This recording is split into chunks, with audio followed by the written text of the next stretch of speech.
پھر مومن عورتوں کو بھی حکم دیا گیا، اور اے نبی مومن عورتوں سے کہہ دیجئے اپنی نگاہیں بچا کے رکھیں اور اپنی شرمگاہوں کی حفاظت کریں. یعنی مومن عورتیں اپنی حیا کی اور خصوصاً زنا سے پرہیز کریں اور اپنے آپ کو ننگا نہ کریں، ایسا لباس نہ پہنے کہ پہن کر بھی ننگی رہیں. پھر اسی طرح یہ ہے کہ نگاہیں جو ہیں جو کچھ وہ کرتی ہیں ان کو کاؤنٹ کیا جا رہا ہے. مثلا یہ نہیں کہ آپ کہیں فلاں حضرت جو ہے یہ بہت نیک بزرگ ہیں اور ان کو تو خوب دیکھا جا سکتا ہے. مرد مرد ہے، چاہے کوئی بھی ہو، کسی کو بھی نہیں دیکھنا چاہیے، یعنی نگاہ بھر کے نہیں دیکھنا چاہیے، چاہے کوئی بڑا علامہ ہو یا کوئی بہت نیک صاحب ہو. اور پھر بعض اوقات ہم یہ کہتے ہیں ہم کون سا اس کو سامنے سے دیکھ رہے ہیں، ہم تو کمپیوٹر پر ہی دیکھ رہے ہیں، اور خوب دل بھر کے دیکھیں تو یہ بھی منع ہے. چاہے کسی برے مرد کو دیکھیں یا اچھے مرد کو دیکھیں، دونوں برابر ہیں، کسی کی بھی اجازت نہیں. نبی صلی اللہ علیہ وسلم نے حضرت علی سے کہا تھا پہلی نگاہ معاف ہے لیکن دوسری اس کا مواخذہ ہوگا. تو اس لیے جان بوجھ کر کسی بھی حرام چیز کو دیکھنا اور دل بھر بھر کے دیکھتے رہنا جو ہے یہ اللہ تعالیٰ کے نزدیک ناپسندیدہ ہے. اور پھر جو گناہ ہوتے ہیں نا ان کی شامت دنیا میں بھی آتی اور آخرت میں بھی. بعض اوقات انسان سے نیکی کے مواقع چلے جاتے ہیں، بعض اوقات انسان سے خیر اور بھلائی دور ہو جاتی ہے، بعض اوقات انسان اللہ سے دور ہو جاتا ہے، عبادت سے محروم ہو جاتا ہے، اور اگر عبادت سے محروم نہ ہو تو عبادت کی لذت سے محروم ہو جاتا ہے. اور پھر اللہ خوب خبر رکھتا ہے جو تم کر رہے ہو، چاہے چھپ چھپ کے کر رہے ہو، اللہ سے نہیں چھپ سکتے. مومن عورتوں کے لیے نگاہوں کی حفاظت، شرمگاہوں کی حفاظت کے علاوہ کچھ اور احکامات بھی ہیں، اور وہ کیا ہیں؟ وَلَا يُبْدِينَ زِينَتَهُنَّ إِلَّا مَا ظَهَرَ مِنْهَا، وہ اپنی زینت ظاہر نہ کرے مگر جو خود بخود ظاہر ہو جائے.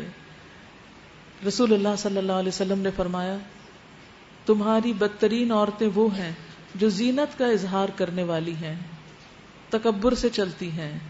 ایسی عورتیں منافق ہیں، ان میں سے کوئی بھی جنت میں داخل نہ ہوں گی مگر سرخ چونچ اور سرخ پیر والے کوے کی طرح، یعنی بہت کم. اور پھر خاص طور پر وہ عورتیں جو مردوں کو مائل کریں، یعنی اپنی طرف رجھائیں اور اپنے لباس سے اور اپنے کپڑوں سے اور اپنی چال سے ان کو اپنے طرف اٹریکٹ کریں. آپ دیکھیں کہ اس سے مرد کتنے فتنے میں پڑ جاتا ہے اور کتنے ہی گھر برباد ہو جاتے ہیں، گھروں کا سکون لٹ جاتا ہے. اور کیا کریں؟ وَلْيَضْرِبْنَ بِخُمُرِهِنَّ عَلَى جُيُوبِهِنَّ، اپنے جو دوپٹے ہیں ان کو صرف سر پہ نہیں رکھیں، اپنے سینے پہ ڈال لیں. کچھ لوگوں نے کیا کیا، سر سے اتار کے سینے پہ ڈال لیا. قرآن میں لکھا ہوا سینے پہ ڈالیں. خمار سر کا لباس ہوتا ہے. اب یہ تو نہیں کہ اگر کوئی کہے کہ قمیض کو پاؤں تک لمبا کرو تو انسان قمیض اتار کے نیچے کو لٹکا لے. اسی طرح یہ بھی اس کا معنی نہیں ہے کہ دوپٹہ جو ہے اس کو اتار کے سینے پہ وی بنا کے ڈال لے اور سمجھے کہ اس نے حق ادا کر دیا. وَلْيَضْرِبْنَ بِخُمُرِهِنَّ عَلَى جُيُوبِهِنَّ، اور اپنے سینوں پر اپنی اوڑھنیوں کے آنچل ڈالے رہیں. یعنی سینہ حسن کی جگہ ہے، عورت کے لیے اٹریکشن کی جگہ ہے، اس لیے خاص طور پر اسے ڈھانکیں. بعض لوگ سکارف کر لیتے ہیں، بڑے بڑے حجاب پہن لیتے ہیں، لیکن وہ سکارف کس طرح باندھتے ہیں؟ اس کو اوپر ہی اوپر رول کرتے چلے جاتے ہیں اور سینے پہ نہیں ڈالتے، سینہ اسی طرح کھلا نظر آ رہا ہوتا ہے. اور بعض اوقات سکارف کے پلو اٹھا کے اوپر کو نقاب بنا رہے ہوتے ہیں اور سینہ پورا نمایاں ہو رہا ہوتا ہے. اور کس چیز کا منہ ڈھانک رہے ہیں جب آپ کا سینہ کھلا ہے؟ اللہ کے سری حکم کی نافرمانی کر رہے ہیں. میں آپ سب کو یہ ہوم ورک دوں گی کہ جا کے اپنا سکارف شیشے کے سامنے، ڈریسنگ ٹیبل کے سامنے کھڑے ہو کر پہن کر دیکھیں، نکلتے وقت دیکھیں کہ کہیں آپ کے سینے کے خم تو نظر نہیں آ رہے اس میں. اور بعض لوگ ایک طرف پلہ چھوڑ دیتے ہیں اور ایک کا اٹھا لیتے ہیں، آدھا سینہ ڈھکا ہوا ہوتا ہے اور آدھا سینہ کھلا ہوا ہوتا ہے. تو پورا ڈھانکنا ضروری ہے، یعنی آدھا کھولنے کی بھی اجازت نہیں ہے. وَلْيَضْرِبْنَ بِخُمُرِهِنَّ عَلَى جُيُوبِهِنَّ، اور اپنے سینوں پر اپنی اوڑھنیوں کے آنچل ڈالے رہیں. وَلَا يُبْدِينَ زِينَتَهُنَّ إِلَّا لِبُعُولَتِهِنَّ، اور بناؤ سنگھار ظاہر نہ کریں مگر ان لوگوں کے سامنے، شوہر، باپ، شوہروں کے باپ یعنی سسر، اپنے بیٹے، شوہروں کے بیٹے یعنی ستیلے بیٹے، بھائی، بھائیوں کے بیٹے، بھتیجے، بہنوں کے بیٹے، بھانجے، اپنے میل جول کی عورتیں یعنی نیک عورتیں جو ہیں، اپنے مملوک یعنی مملوک سے مراد غلام، وہ زیر دست مرد جو کسی اور قسم کی غرض نہ رکھتے ہوں، اس سے مراد نوجوان، ڈرائیور، بیرہ وغیرہ نہیں ہے. اور وہ بچے جو عورتوں کی پوشیدہ باتوں سے ابھی واقف نہ ہوئے ہوں، بہت چھوٹے بچے، جب وہ جوان ہونے لگے یا انہوں نے موویز دیکھ دیکھ کر عورتوں کے سب راز جان لیے ہوں، تو پھر ان چھوٹوں سے بھی حجاب کرنا چاہیے. اور وہ اپنے پاؤں زمین پر مارتی ہوئی نہ چلے، جو زینت انہوں نے چھپا رکھی ہو اس کا علم لوگوں کو ہو جائے، یعنی چال میں وقار ہو. ایسی 5 انچ کی ہیل نہ پہنے کہ جس سے خواہ مخواہ دوسروں کی نظروں میں آ جائے. اور ٹک ٹک جو ہے وہ بازار میں سنائی نہیں دی جانی چاہیے. جوتا خاموش ہونا چاہیے. اس کا یہ مطلب نہیں کہ اگر ہیل نہیں پہنی ہوئی تو دوسری طرح آپ بے شک پاؤں کھسکار کے چلے، نہیں، پاؤں کو اٹھا کر چلے، یعنی پاؤں کی چال سے بھی دوسروں کو متوجہ نہ کریں. اور اسی طرح خفیہ زینت میں خوشبو آتی ہے، یعنی ایسی خوشبو لگا کے باہر نہ جائیں کہ جو مردوں کو پہنچے اور وہ آپ کی طرف اٹریکٹ ہوں. وَتُوبُوا إِلَى اللَّهِ جَمِيعًا أَيُّهَا الْمُؤْمِنُونَ لَعَلَّكُمْ تُفْلِحُونَ. اور مومنوں تم سب مل کر اللہ سے توبہ کرو، یعنی ایمان ہے پھر بھی توبہ کرو، کیونکہ اس معاملے کہیں نہ کہیں کمی بیشی کبھی جان کے اور کبھی انجانے میں ہو ہی جاتی ہے. توقع ہے کہ تم فلاح پاؤ گے، کامیاب ہو جاؤ گے. تو کامیابی کے لیے صرف نماز کافی نہیں، عورت اور مرد کے لیے کامیابی کے لیے اپنے حیا کی پاسداری کرنا بھی ضروری ہے. اور اللہ تعالیٰ کے ان احکامات کو یہ کس صورت میں نازل ہوئے؟ سورۃ نور میں. سورۃ نور کے بارے میں کیا فرمایا گیا؟ سورۃ انزلناہا، یہ سورت ہم نے نازل کی ہے. سارا ہی قرآن اللہ نے نازل کیا ہے، لیکن تاکید کے لیے یاد دہانی کرائی کہ ان باتوں کو کسی مولوی کی بات یا کسی ٹیچر کی بات نہیں سمجھنا، یہ اللہ کی باتیں ہیں. اور فرضناہا، ہم نے اس کو فرض کیا ہے، یعنی یہ سنت نفل نہیں، تمہاری چوائس نہیں کہ چاہو تو حجاب کرو، oh I don't feel like doing it, ایسا نہیں. جب دل کرتا ہے یا نہیں کرتا اللہ کا حکم ماننا ہے، کیونکہ فرض تو فرض ہے. کبھی آپ یہ تو نہیں کہہ سکتے او میرا دل نہیں چاہ رہا نماز پڑھنے کو، نہیں. جیسے نماز پڑھنا فرض ہے ایسے حجاب کرنا بھی فرض ہے.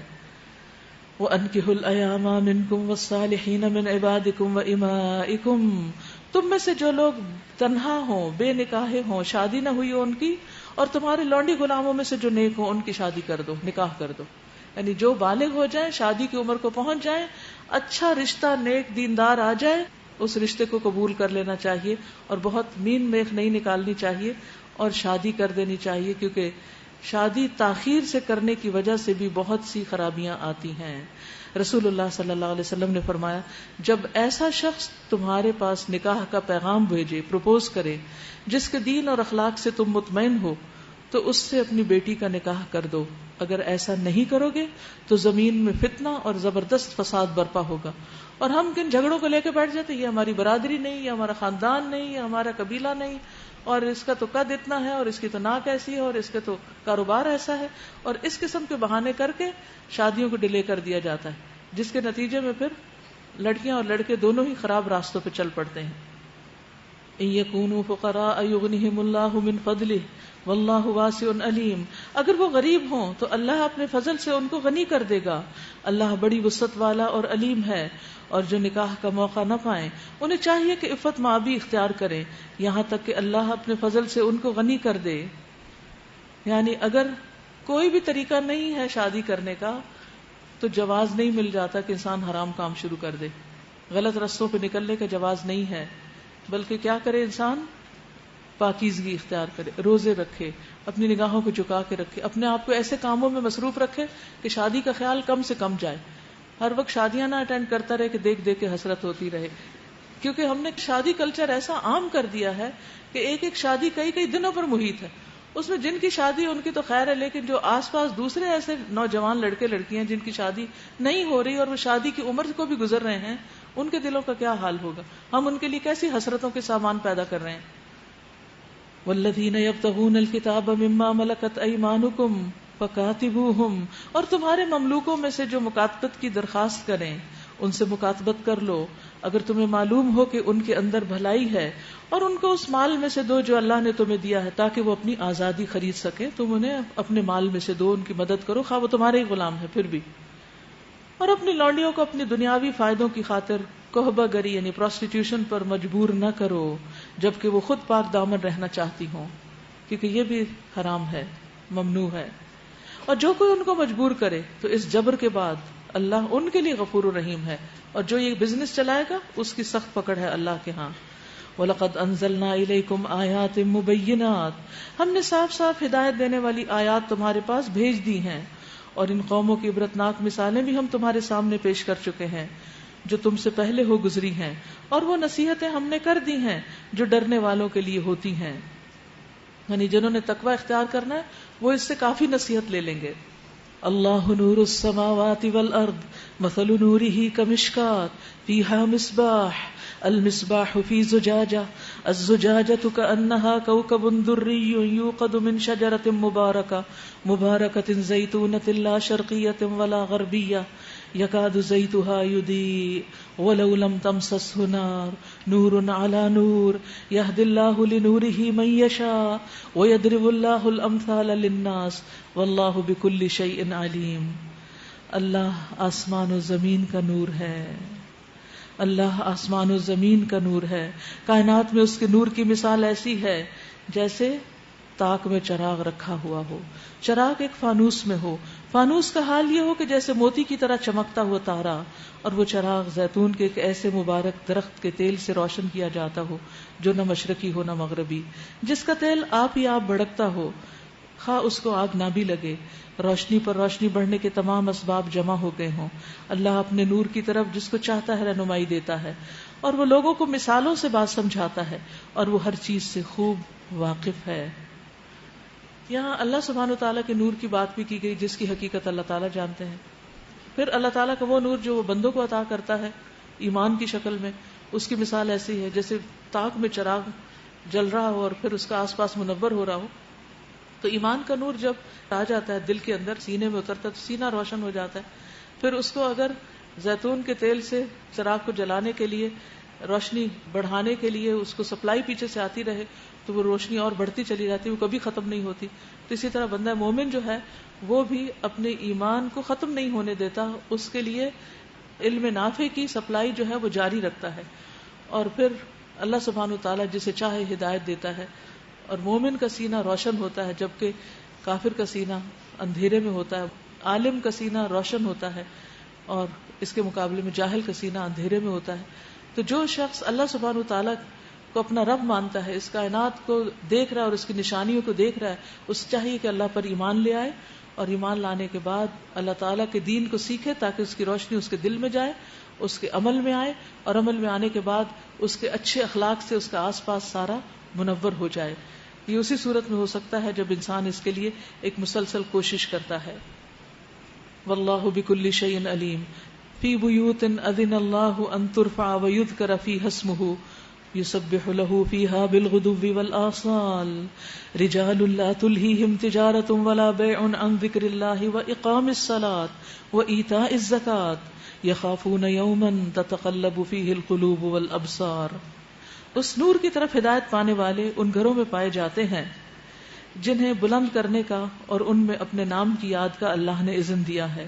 ان میں ایسے لوگ صبح و شام اس کی تسبیح کرتے ہیں جنہیں تجارت اور خرید و فروخت اللہ کی یاد اور اقامت صلاۃ اور ادائے زکوٰۃ سے غافل نہیں کر دیتی. وہ اس دن سے ڈرتے رہتے ہیں جس میں دل الٹنے اور دیدے پتھرا جانے کی نوبت آ جائے گی، اور وہ یہ سب کچھ اس لیے کرتے ہیں تاکہ اللہ ان کے بہترین اعمال کی جزا ان کو دے اور مزید اپنے فضل سے نوازے. اللہ جسے چاہتا ہے بے حساب دیتا ہے. یہاں مومنوں کی کچھ صفات بیان کی گئی ہیں، اور ان میں خاص طور پر ایسے مومن کہ جن کو دنیا کے بزنس نماز سے نہیں غافل کرتے، اور زکوٰۃ بھی وہ ضرور دیتے ہیں. نبی صلی اللہ علیہ وسلم نے فرمایا، جو مسلمان مرد نماز اور ذکر کے لیے مسجدوں میں پابندی سے حاضر ہوتا ہے، اللہ تعالیٰ اس سے ایسا خوش ہوتے ہیں جس طرح مسافر کے گھر آنے والے اس کے گھر آنے پہ خوش ہوتے ہیں. یعنی اگر گھر سے کوئی گیا ہوا ہو، امی ابو مثلاً ایک مہینے کے لیے کہیں چلے جائیں، تو جس دن واپسی ہوتی ہے اس دن کتنی خوشی کا دن ہوتا ہے. تو اسی طرح اللہ سبحانہ وتعالیٰ بھی اپنے گھر میں یعنی مسجد میں آنے والے پر ایسے ہی خوش ہوتے ہیں. حضرت اسود کہتے ہیں کہ انہوں نے حضرت عائشہ سے پوچھا کہ رسول اللہ صلی اللہ علیہ وسلم گھر میں کیا کیا کرتے تھے؟ انہوں نے کہا کہ آپ اپنے گھر کے کام کاج گھر والوں کی خدمت میں ہوتے تھے. جب نماز کا وقت آتا سب کام کاج چھوڑ کر نماز کے لیے چل پڑتے، ہم سے بالکل اجنبی ہو جاتے تھے. تو اسی طرح ہمارا بھی کیا ہونا چاہیے کہ اذان ہوتے ہی، نماز کا وقت داخل ہوتے ہی نماز کی فکر کرنی چاہیے. اور یہ سب کچھ وہ اس لیے کرتے ہیں تاکہ اللہ ان کے بہترین اعمال کی جزا ان کو دے اور مزید اپنے فضل سے نوازے. اللہ جسے چاہتا ہے بے حساب دیتا ہے. اس کے برعکس جنہوں نے کفر کیا، ان کے اعمال کی مثال ایسی ہے جیسے دشت بے آب میں سراب کہ پیاسا اس کو پانی سمجھے ہوئے تھا. یعنی سخت چمکتی دھوپ میں جو ریت ہوتی ہے وہ پانی لگتی، مگر جب وہاں پہنچا تو کچھ نہ پایا، بلکہ وہاں اس نے اللہ کو موجود پایا جس نے اس کا پورا پورا حساب چکا دیا. یعنی دنیا کی مثال ایسی ہے جیسے سراب. لیکن جب انسان اللہ کے پاس پہنچے گا تو پھر کچھ بھی نہیں ملے گا اس کو، کیونکہ دنیا میں جو اس نے اچھے کام بھی کیے تھے آخرت کو بھول کر وہ نمائشی نیکیاں تھیں. یا پھر اس کی مثال ایسی ہے جیسے ایک گہرے سمندر میں اندھیرا کہ اوپر ایک موج چھائی ہوئی ہے، اس پر ایک اور موج اور اس کے اوپر بادل، تاریکی پہ تاریکی مسلط ہے، آدمی اپنا ہاتھ نکالے تو اسے بھی نہ دیکھنے پائے. جسے اللہ نور نہ بخشے اس کے لیے پھر کوئی نور نہیں. یعنی جو لوگ معاشرے کے اندھیروں میں پھر جہالت، نہ گھر میں دین کا علم، نہ اسکول میں دین کا علم، نہ کہیں آبا و اجداد سے کچھ ملا، نہ ہی خود کچھ شوق، تو ایسا شخص ایسے جیسے سخت اندھیرے میں ڈوبا ہوا ہو. تو پھر ایسے شخص کو اللہ تعالیٰ روشنی نہیں دیتا. جیسے سمندر کی تہہ تک سورج کی روشنی نہیں پہنچتی، ایسے ہی اس طرح کے لوگوں تک قرآن کا نور اور ہدایت نہیں پہنچتی، کیونکہ وہ طلب نہیں رکھتے. کیا تم دیکھتے نہیں ہو کہ اللہ کی تسبیح کر رہے ہیں وہ سب جو آسمانوں اور زمین میں ہیں، اور وہ پرندے جو پر پھیلائے اڑ رہے ہیں. اللہ اکبر. کبھی دیکھا کسی پرندے کو اور سوچا کہ یہ تسبیح کر رہا ہے اور مجھے بھی کر لینی چاہیے؟ ہم سمجھتے ہاں آ رہے ہیں جا رہے ہیں، چیل بول رہی ہے، کوا بھی بول رہا ہے. ہر ایک اپنی نماز اور تسبیح کا طریقہ جانتا ہے، ہمیں بھی جاننا چاہیے. اور یہ سب کچھ جو کرتے ہیں اللہ اس سے باخبر رہتا ہے. آسمانوں اور زمین کی بادشاہی اللہ ہی کے لیے ہے اور اسی کی طرف سب کو پلٹنا ہے. کیا تم دیکھتے نہیں ہو کہ اللہ بادل کو آہستہ آہستہ چلاتا ہے، پھر اس کے ٹکڑوں کو باہم جوڑتا ہے. اس منظر پہ غور کیجئے گا، باہر نکلیں گے تو کریں گے نا. پھر اسے سمیٹ کر ایک کثیف ابر بنا دیتا ہے، پھر تم دیکھتے ہو کہ اس کے خول میں سے بارش کے قطرے ٹپکتے چلے آتے ہیں. کس طرح اللہ بادلوں میں ملاپ ڈالتا ہے، ٹیم ورک ہوتا ہے، پھر بارش نکلتی. اکیلا بادل بارش نہیں برسا سکتا. اور وہ آسمان سے ان پہاڑوں کی بدولت جو اس میں بلند ہیں اولے برساتا ہے، پھر جسے چاہتا ہے ان کا نقصان پہنچاتا ہے اور جسے چاہتا ہے ان سے بچا لیتا ہے. اس کی بجلی کی چمک نگاہوں کو خیرہ کیے دیتی ہے. رات اور دن کا الٹ پھیر وہی کر رہا ہے. اس میں ایک سبق ہے آنکھوں والوں کے لیے. اور اللہ نے ہر جاندار ایک طرح کے پانی سے پیدا کیا. واللہ خلق کل دابۃ من ماء. ایک پانی لیکن کتنی مختلف ورائٹی. پھر کوئی ہے جو پیٹ کے بل چل رہا ہے جیسے سانپ، کوئی ہے جو 2 ٹانگوں پر جیسے انسان، کوئی 4 ٹانگوں پر، اور جو کچھ وہ چاہتا ہے پیدا کرتا ہے اور وہ ہر چیز پر قادر ہے. 4 ٹانگوں پہ کون ہے؟ جیسے گائے، بھینس، بکری، گھوڑا وغیرہ، بہت سے جانور ہیں. اور اس سے زیادہ تو بے شمار ہیں جن کے پاؤں بھی بے شمار ہیں، ان کے ہم گن ہی نہیں سکتے. لیکن ہمارے مشاہدے میں عموماً یہ سب آتے ہیں، اس لیے قریب کی مثال دی گئی. ہم نے صاف صاف حقیقت بتانے والی آیات نازل کر دی ہیں. آگے صراط مستقیم کی طرف ہدایت اللہ ہی جسے چاہتا ہے دیتا ہے. یہ لوگ کہتے ہیں ہم ایمان لائے اللہ اور رسول پر اور ہم نے اطاعت قبول کی. منافق یہ کہتے ہیں، مگر اس کے بعد ان میں سے ایک گروہ اطاعت سے منہ موڑ لیتا ہے. ایسے لوگ ہرگز مومن نہیں ہیں. جب ان کو بلایا جاتا ہے اللہ اور اس کے رسول کی طرف تاکہ رسول ان کے آپس کے مقدمے کا فیصلہ کرے تو ان میں سے ایک فریق کترا جاتا ہے. البتہ حق اگر ان کی موافقت میں ہو تو رسول کے پاس بڑے اطاعت کیش بن کے آ جاتے ہیں. یعنی مطلب ہو تو پھر ہی آتے ہیں. کیا ان کے دلوں کو منافقت کا روگ لگا ہوا ہے، یا یہ شک میں پڑے ہوئے ہیں، یا ان کو یہ خوف ہے کہ اللہ اور اس کا رسول ان پر ظلم کرے گا؟ اصل بات یہ ہے کہ ظالم تو یہ لوگ خود ہیں. ایمان لانے والوں کا کام تو یہ ہے کہ جب اللہ اور رسول کی طرف بلائے جائیں تاکہ رسول ان کے مقدمات کا فیصلہ کرے تو وہ کیا کہیں؟ وہ کہیں ہم نے سنا اور اطاعت کی. ایسے ہی لوگ فلاح پانے والے ہیں اور کامیاب وہی ہیں جو اللہ اور اس کے رسول کی فرما برداری کریں اور اللہ سے ڈریں اور اس کی نافرمانی سے بچیں. یہ منافق اللہ کے نام کی پکی قسمیں کھا کے کہتے ہیں کہ آپ حکم تو دیں ہم گھروں سے نکل کھڑے ہوں. ان سے کہیے قسمیں نہ کھاؤ، تمہاری اطاعت کا حال معلوم ہے، تمہارے کرتوتوں سے اللہ بے خبر نہیں ہے. کہو اللہ کے مطیع بنو اور رسول کے تابع فرمان بنو. لیکن اگر تم منہ پھیرتے ہو تو خوب سمجھ لو کہ رسول پر جس فرض کا بار رکھا گیا ہے اس کا ذمہ دار وہ ہے، اور تم پر جس فرض کا بار ڈالا گیا اس کے ذمہ دار تم ہو. تم اس کی اطاعت کرو گے تو خود ہی ہدایت پاؤ گے، ورنہ رسول کی ذمہ داری اس سے زیادہ کچھ نہیں کہ صاف صاف حکم پہنچا دے.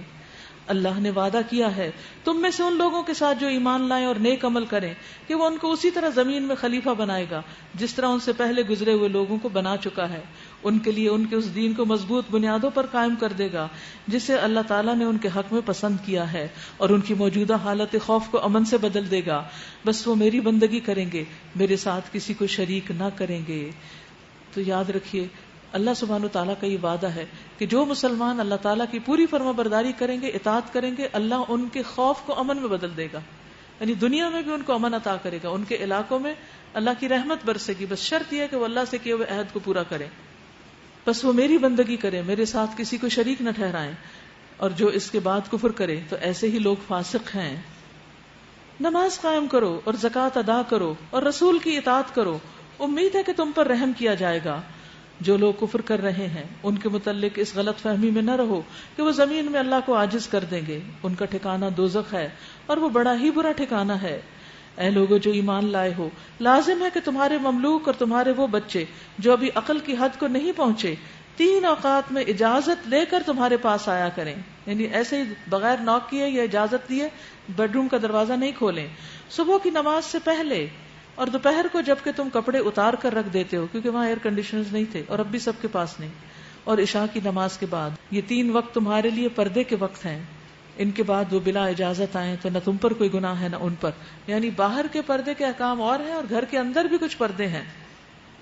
تمہیں ایک دوسرے کے پاس بار بار آنا ہی ہوتا ہے، یعنی بہت کام ہوتے ہیں گھر کے، اس لیے یہ نہیں ہو سکتا کہ سب صرف اپنے کمروں میں ہی بند ہو کے بیٹھ جائیں، لیکن جب ماں باپ کے کمرے میں جاؤ تو اجازت لے کر۔ اس طرح اللہ تمہارے لیے اپنے ارشادات کی توضیح کرتا ہے اور وہ علیم اور حکیم ہے۔ اور جب تمہارے بچے عقل کی حد کو پہنچ جائیں تو چاہیے کہ اسی طرح اجازت لے کر گھر آیا کریں، یعنی گھر یہاں لفظ لکھا ہوا نہیں ہے ٹیکسٹ کے اندر، مراد اس سے یہی ہے کیونکہ گھر کے اندر بیٹھے ہوئے تو اجازت کی ضرورت نہیں سوائے ان کمروں کے، تو گھر کے اندر آتے ہوئے اجازت دیا کریں جس طرح ان کے بڑے اجازت لیتے رہے ہیں، یعنی اپنے ہی گھر میں جانے کے لیے بھی مردوں کو اجازت لینی چاہیے تاکہ بہو بیٹی وغیرہ جو ہے اپنا ستر حجاب ٹھیک کر لیں۔ اس طرح اللہ اپنی آیات تمہارے سامنے کھولتا ہے اور وہ علیم و حکیم ہے۔ اور جو عورتیں جوانی سے گزری بیٹھی ہوں، نکاح کی امیدوار نہ ہوں، اگر وہ اپنی چادر اتار کر رکھ دیں، یعنی گھر کے اندر، یعنی باہر ایسے وداؤٹ ڈریس نکل جائیں، تو ان پر کوئی گناہ نہیں، بشرطے کہ زینت کی نمائش کرنے والی نہ ہو، تبرج کرنے والی نہ ہو۔ تبرج ہوتا ہے اپنے حسن کو نمایاں کرنا، میک اپ اور لباس وغیرہ کو، زیور کو۔ تو اگر کوئی عورت مینوپاز کی عمر سے گزر چکی ہے، 50-60 سال کی ہوگی، لیکن ابھی بھی اس کے سارے فیچرز ٹھیک ٹھاک ہیں اور بڑھاپے کے آثار نہیں ہیں، اور وہ لباس بھی اچھا پہنتی ہے اور زیور میک اپ بھی اس کا برابر جاری ہے، بال بھی رنگے ہوئے ہیں، تو ایسی صورت میں جو نوجوانوں کی طرح بہیو کرتی ہے اسے حیاداری سے کام لینا چاہیے، اس کے اوپر وہ سارے احکامات لاگو ہوں گے جو ایک نوجوان لڑکی پر ہوتے ہیں۔ اس کے برعکس جو بوڑھی ہو چکی ہو، بالکل بال سفید ہو چکے ہوں، بات سمجھ نہ آتی ہو، 1 منٹ میں بات بھول جاتی ہو اور چل پھر نہ سکتی ہو، شادی کوئی نہ کرے اس سے، تو پھر اس عورت کے لیے حجاب کی پابندی نرم ہے۔ اور ہر حال میں حیا اچھی ہے اور اللہ سب کچھ سنتا اور جانتا ہے۔ کوئی حرج نہیں اگر کوئی اندھا یا لنگڑا یا مریض کسی کے گھر سے کھا لے، اور نہ تمہارے اوپر اس میں کوئی مذائقہ ہے کہ اپنے گھروں سے کھاؤ یا اپنے باپ دادا کے گھروں سے یا اپنی ماں نانی کے گھروں سے یا اپنے بھائیوں کے گھروں سے یا اپنے بہنوں کے گھروں سے، کیونکہ کچھ لوگ بہن کے گھر سے نہیں کھاتے، بیٹی کے گھر سے نہیں کھاتے، ایسی اسلام میں کوئی ممانعت نہیں ہے، یا اپنے چچاؤں کے گھروں سے یا پھپھیوں کے گھروں سے یا اپنے ماموں کے گھروں سے یا اپنی خالاؤں کے گھروں سے یا ان گھروں سے جن کی کنجیاں تمہاری سپردگی میں ہوں یا اپنے دوستوں کے گھروں سے۔ اس میں بھی کوئی حرج نہیں کہ تم لوگ مل کر کھاؤ یا الگ الگ کھاؤ، یعنی اگر جلدی ہو تو اکیلے کھا سکتے ہیں، ورنہ مل کر کھانا زیادہ اچھا ہے۔ رسول اللہ صلی اللہ علیہ وسلم نے فرمایا، اللہ کے ہاں محبوب کھانا وہ ہے جس کو کھانے والے زیادہ ہوں، یعنی کھانا تھوڑا اور کھانے والے زیادہ۔ تو جو بچیاں ہاسٹل میں رہتی ہیں وہ کھانے والے ماشاءاللہ بہت ہیں، 300-400 لوگ ہیں، اور مل کے جب کھاتے ہیں تو بعض اوقات لوگ تنگ بھی ہوتے ہوں گے کہ پرائیویسی نہیں ہے کچھ کھانے میں، لیکن اللہ کی نظر میں آپ لوگ اچھے ہیں انشاءاللہ۔ رسول اللہ صلی اللہ علیہ وسلم نے فرمایا، اشری لوگ جب جہاد میں محتاج ہو جاتے یا مدینہ میں ان کے اہل و عیال کے لیے کھانا کم ہو جاتا تو اپنے پاس موجود سب کچھ ایک کپڑے میں جمع کر لیتے، 1 ڈش کر لیتے، اور آپس میں ایک برتن میں برابر تقسیم کر لیتے، میں ان میں سے ہوں وہ مجھ سے ہے، یعنی مل کے کھاتے، سب اپنا اپنا لا کے شیئر کر لیتے، وہی ڈش جو گھر میں کھانی تھی لا کے اپنا دوسروں کو کھلا دیا، دوسروں کا خود چکھ لیا، کیونکہ چکھتے چکھتے پیٹ بھر جاتا ہے۔ فَإِذَا دَخَلْتُمْ بُيُوتًا فَسَلِّمُوا عَلَىٰ أَنفُسِكُمْ، البتہ جب گھروں میں داخل ہوا کرو تو اپنے لوگوں کو سلام کیا کرو، دعائے خیر اللہ کی طرف سے مقرر فرمائی ہوئی، بڑی بابرکت اور پاکیزہ۔ اس طرح اللہ تمہارے سامنے آیات بیان کرتا ہے، توقع ہے کہ تم سمجھ بوجھ سے کام لوگے، یعنی گھر میں جاتے ہوئے سلام کی تاکید کی گئی ہے، اس سے گھروں میں برکت اور رحمت آتی ہے۔ مومن تو دراصل وہی ہیں جو اللہ اور اس کے رسول کو دل سے مانے، اور جب کسی اکٹھے اجتماعی کام کے موقع پر رسول کے ساتھ ہوں تو اس سے اجازت لیے بغیر نہ جائیں، یعنی اپنی مرضی سے ہی جو کام اکٹھے ہو رہا ہے اپنی ڈیوٹی چھوڑ کے نہیں جائیں. جو لوگ تم سے اجازت مانگتے ہیں وہی اللہ اور رسول کے ماننے والے ہیں. بس جب وہ اپنے کسی کام سے اجازت مانگے تو جسے تم چاہو اجازت دے دو. اور ایسے لوگوں کے حق میں اللہ سے دعائیں مغفرت کیا کرو، کیونکہ چھٹی کر کے بھی بات سر پہ ہی رہتی ہے. کیونکہ پھر کہا کہ اجازت دے کر بھی ان کے لیے معافی مانگو، استغفار کرو. یعنی اپنا کام چھوڑنا کوئی اچھی بات نہیں ہے. ذمہ داری کو چھوڑنا، ذمہ داری ایک امانت ہے اور اس پر پکڑ ہے. اللہ یقیناً غفور الرحیم ہے. مسلمانوں اپنے درمیان رسول کے بلانے کو آپس میں ایک دوسرے کا سا بلانا نہ سمجھ بیٹھو. اللہ ان لوگوں کو خوب جانتا ہے جو تم میں سے ایک دوسرے کی آڑ لیتے ہوئے چپکے سے سٹک جاتے ہیں، جیسے منافق کرتے تھے، ایک دوسرے کے پیچھے سے چھپ کے نکل جاتے ہیں.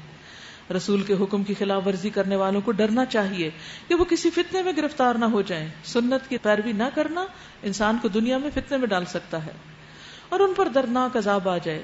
خبردار رہو، آسمان و زمین میں جو کچھ ہے اللہ کا ہے. تم جس روش پر بھی ہو اللہ اس کو خوب جانتا ہے. جس روز لوگ اس کی طرف پلٹیں گے وہ انہیں بتا دے گا کہ وہ کیا کچھ کر کے آئے ہیں. وہ ہر چیز کا علم رکھتا ہے. سورۃ الفرقان.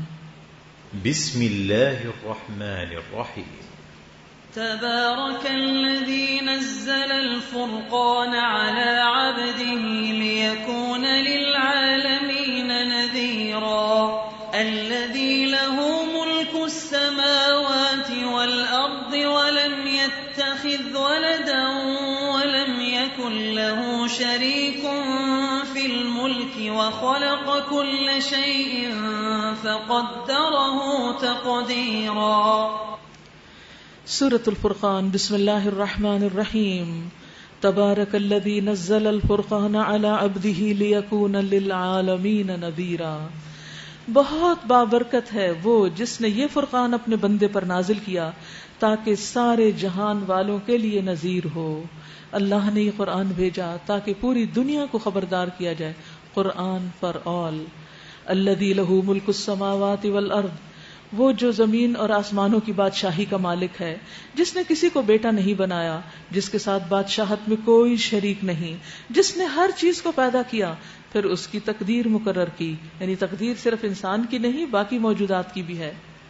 لوگوں نے اسے چھوڑ کر ایسے معبود بنا لیے جو کسی چیز کو پیدا نہیں کرتے بلکہ خود پیدا کیے جاتے ہیں، جو خود اپنے لیے بھی کسی نفع یا نقصان کا اختیار نہیں رکھتے، جو نہ مار سکتے ہیں نہ جلا سکتے ہیں، نہ مرے ہوئے کو پھر اٹھا سکتے ہیں. اللہ کے سوا کوئی اور کیسے الہ ہو سکتا ہے؟ جن لوگوں نے نبی کی بات ماننے سے انکار کر دیا وہ کہتے ہیں یہ فرقان ایک من گھڑت چیز ہے جسے اس شخص نے آپ ہی گھڑ لیا ہے، اور کچھ دوسرے لوگوں نے اس کام میں اس کی مدد کی ہے. بڑا ظلم اور سخت جھوٹ ہے جس پر یہ لوگ اتر آئے ہیں. کہتے ہیں یہ پرانے لوگوں کی لکھی ہوئی چیزیں ہیں جنہیں یہ شخص نقل کراتا ہے، وہ اسے صبح و شام سنائی جاتی ہیں. اے محمد صلی اللہ علیہ وسلم ان سے کہیے کہ اسے نازل کیا ہے اس نے جو زمین اور آسمانوں کا بھید جانتا ہے. حقیقت یہ ہے کہ وہ بڑا غفور الرحیم ہے. یعنی اللہ رب العزت. وقالوا ما لهذا الرسول يأكل الطعام ويمشي في الأسواق. کہتے ہیں یہ رسول کیسا جو کھانا کھاتا اور بازاروں میں چلتا پھرتا ہے. کوئی سپر ہیومن ہونا چاہیے تھا. کیوں نہ اس کے پاس کوئی فرشتہ بھیجا گیا جو اس کے ساتھ رہتا اور نہ ماننے والوں کو دھمکاتا، یا اور کچھ نہیں تو اس کے لیے کوئی خزانہ ہی اتار دیا جاتا. یعنی جو 2 وقت کی روٹی نہیں ملتی تو پھر ان کو یہ کیسے ہم مانے کہ یہ اللہ کے بڑے پیارے ہیں. یا اس کے پاس کوئی باغ ہی ہوتا جس سے یہ اطمینان کی روزی حاصل کرتا، یعنی کوئی لینڈ لارڈ ہوتا. اور ظالم کہتے ہیں تم لوگ تو ایک سحر زدہ آدمی کے پیچھے لگ گئے ہو. دیکھو کیسی کیسی عجیب حجتیں ہیں یہ جو لوگ تمہارے آگے پیش کر رہے ہیں. ایسے بہکے ہیں کہ ٹھکانے کی کوئی بات ان کو نہیں سوچتی. یعنی کبھی ایک بات کرتے کبھی کوئی ایک کرو. یعنی تمہاری کوئی ایک بات ہی نہیں ہے. یعنی تم خود بکھرے ہوئے ذہن کے مالک ہو. تبارک الذی ان شاء جعل لک خیرا من ذلک. بہت بابرکت ہے وہ جو اگر چاہے تو ان کی تجویز کردہ چیزوں سے زیادہ بڑھ چڑھ کر تم کو دے سکتا ہے. ایک نہیں بہت سے باغ جن کے نیچے نہریں بہتی ہوں اور بڑے بڑے محلات. اصل بات یہ ہے کہ یہ لوگ اس گھڑی کو جھٹلا چکے ہیں اور جو اس گھڑی کو جھٹلائے اس کے لیے ہم نے بھڑکتی ہوئی آگ مہیا کر رکھی. یعنی اللہ سبحانہ وتعالیٰ کے لیے تو کچھ بھی دینا مشکل نہیں. اللہ تعالیٰ کیا اپنے پیغمبر کو نہیں دے گا؟ ان کو تو آفر بھی کیا گیا تھا کہ یہ آپ کے لیے سونے کا سب کچھ بنا دیا جائے، لیکن آپ نے اس کو قبول نہیں کیا. جو لوگ نہیں مانتے رسول کو اور اس کے پیغام کو اور آخرت کو تو ان کے لیے آگ ہے. وہ جب دور سے ان کو دیکھے گی تو یہ اس کے غضب اور جوش کی آوازیں سن لیں گے، اور جب یہ دست و پا بستہ ان میں ایک تنگ جگہ ٹھونسے جائیں گے تو اپنی موت کو پکارنے لگیں گے. اس وقت ان سے کہا جائے گا آج ایک موت کو نہیں بہت سی موتوں کو پکارو. ان سے پوچھو یہ انجام اچھا ہے یا ابدی جنت جس کا وعدہ خدا ترس لوگوں سے کیا گیا ہے، جو ان کے عمل کی جزا اور ان کے سفر کی آخری منزل ہوگی، آخری ٹھکانہ، جس میں ان کی ہر خواہش پوری ہوگی، جس میں وہ ہمیشہ ہمیشہ رہیں گے، جس کا عطا کرنا تمہارے رب کے ذمہ ایک واجب الادا وعدہ ہے. اور وہی دن ہوگا جبکہ تمہارا رب ان لوگوں کو بھی گھیر لائے گا اور ان کے معبودوں کو بھی بلا لے گا جنہیں آج یہ اللہ کو چھوڑ کر پوج رہے ہیں. پھر وہ ان سے پوچھے گا کیا تم نے میرے ان بندوں کو گمراہ کیا تھا یا یہ خود راہ راست سے بھٹک گئے تھے؟ وہ عرض کریں گے پاک ہے آپ کی ذات، ہماری تو یہ مجال نہ تھی کہ آپ کے سوا کسی کو اپنا مولا بنائیں، مگر آپ نے ان کو اور ان کے باپ دادا کو خوب سامانی زندگی دیا حتیٰ کہ یہ سبق بھول گئے اور شامت زدہ ہو کر رہے. یوں جھٹلا دیں گے وہ تمہارے معبود تمہاری ان باتوں کو جو آج تم کہہ رہے ہو. پھر نہ تم اپنی شامت کو ٹال سکو گے نہ کہیں سے مدد پا سکو گے، اور جو بھی تم میں سے ظلم کرے اسے ہم سخت عذاب کا مزہ چکھائیں گے. اے محمد صلی اللہ علیہ وسلم، تم سے پہلے جو رسول بھی ہم نے بھیجے وہ سب بھی کھانا کھانے والے اور بازاروں میں چلنے پھرنے والے لوگ تھے. یعنی بازار جانا اور کام کرنا منع نہیں ہے. دراصل ہم نے تم لوگوں کو ایک دوسرے کے لیے آزمائش کا ذریعہ بنا دیا ہے. وَجَعَلْنَا بَعْدَكُمْ لِبَعْدٍ فِتْنَةً أَتَصْبِرُونَ وَكَانَ رَبُّكَ بَصِيرًا. اب کیا تم صبر کرتے ہو؟ تمہارا رب سب کچھ دیکھتا ہے. تو صبر ہی اصل بات ہے، صبر ہی سے جنت ہے. صبر ہی کرے انسان تو سب کام ہو سکتے ہیں. انسان کے لیے فتنہ ہے. اس کو انڈر لائن کر لیجئے آخری آیت کو. یعنی کسی کے ساتھ بھی آپ بیٹھیں گے اٹھیں گے معاملہ کریں گے رہیں گے، کہیں نہ کہیں اختلاف اور کہیں نہ کہیں کوئی ناپسندیدہ چیز آ ہی جائے گی. رسول اللہ صلی اللہ علیہ وسلم نے فرمایا وہ مومن جو لوگوں میں مل جل کے رہتا ہے اور ان کی اذیتوں پر صبر کرتا ہے اجر کے لحاظ سے اس مومن سے بہتر ہے جو لوگوں میں مل جل کر نہیں رہتا اور ان کی اذیتوں پر صبر نہیں کرتا. تو ہمیں چاہے لوگوں سے تکلیف پہنچے کٹی نہیں کرنی، ان سے بولتے رہنا ہے، صبر کرتے رہنا ہے، ان کے ساتھ زندگی گزارتے رہنا ہے حتیٰ کہ اللہ تعالی ہم سب کو اس صبر کے بدلے میں جنت تک پہنچا دے. وآخر دعوانا ان الحمد للہ رب العالمین. ربنا آتنا فی الدنیا حسنۃ وفی الآخرۃ حسنۃ وقنا عذاب النار. ربنا لا تزغ قلوبنا بعد اذ ہدیتنا وہب لنا من لدنک رحمہ انک انت الوہاب. یا اللہ ہم سب کو دنیا اور آخرت کی رسوائیوں سے بچا لینا، ہمیں جنت الفردوس میں جگہ عطا فرمانا، اپنا دیدار کروانا، نور کے ممبر نصیب فرمانا. یا رب العالمین جمعے کا یہ دن جو آج تو نے نصیب کیا جنت میں بھی نصیب کرنا اور یوم المزید اس کو بنا دینا. یا اللہ سب کے دکھ تکلیفیں بیماریاں غم پریشانیاں دور فرما.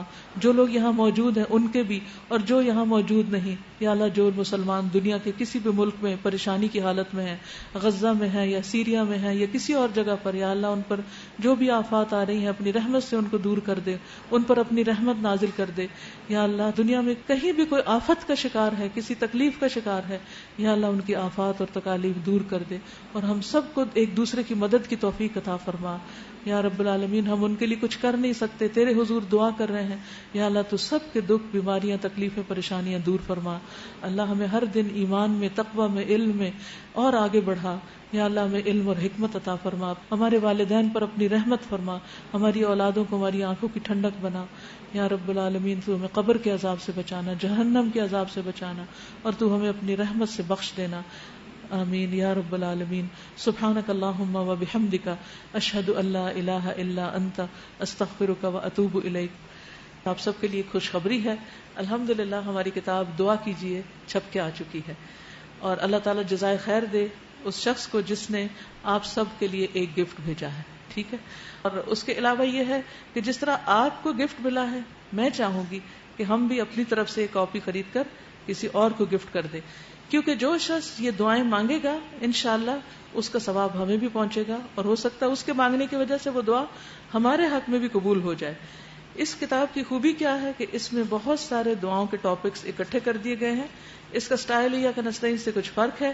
اس میں بیچ میں احادیث بھی ہیں جہاں جہاں ضروری تھیں، فوائد اور فضائل بھی بیچ میں ہیں، ترجمہ بھی ساتھ ہے، عربک ٹیکسٹ بھی ساتھ ہے، ٹاپکس بھی ساتھ ہیں اور کافی سارے موضوعات ہیں. مثلا یہ کہ اس میں اللہ تعالیٰ کی حمد و ثنا، پھر نبی صلی اللہ علیہ وسلم پر درود، پھر مقبول دعائیں، پھر والدین کی، ازواج، اولاد، رزق، بھوک، فاقہ، گھریلو پریشانیاں، بیماری سے شفا، ڈر، گھبراہٹ، رنج، غم، اخلاقی بیماریوں سے بچنے کی، دل کی سلامتی، جان و مال کی حفاظت، سونے جاگنے کی، صبح و شام کی، سفر کی، نظر بد اور حاسد سے بچنے کی، جادو سے حفاظت، شیطان سے حفاظت، تعوذ پڑھنے کے موقع، اچھا پڑوسی حاصل کرنے کی، نعمتوں کے زوال سے بچنے کی، کھانے کے بعد کی، قرض سے نجات کی، زندگی کی مشقتوں سے بچنے کی اور استخارہ اور خیر پانے کی، ظلم سے بچنے کی، علم حاصل کرنے کی، تسبیحات، ان کے مواقع، ان کے فوائد، نماز کے بعد کی دعائیں، گناہوں کی بخشش کی، استغفارات جو ہیں، بری موت سے بچنے کی، میت کے لیے دعائیں، میت کے گھر والوں کو دینے کے لیے، عذاب قبر اور فتنہ قبر سے بچنے کی دعائیں،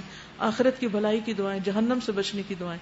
تو اب اس میں یہ ہے کہ ہر روز اگر آپ ایک ٹاپک بھی پڑھتے جائیں گے تو سارے مہینے میں ہو جائے گا، لیکن ایک سے زیادہ پڑھیں گے صبح شام تو ساری دعائیں مانگ لی جائیں گی. اس میں کوشش کیجیے گی کہ میکسیمم قرآنی اور مسنون دعائیں اکٹھی کر دی جائیں. ٹھیک ہے. السلام علیکم ورحمۃ اللہ وبرکاتہ.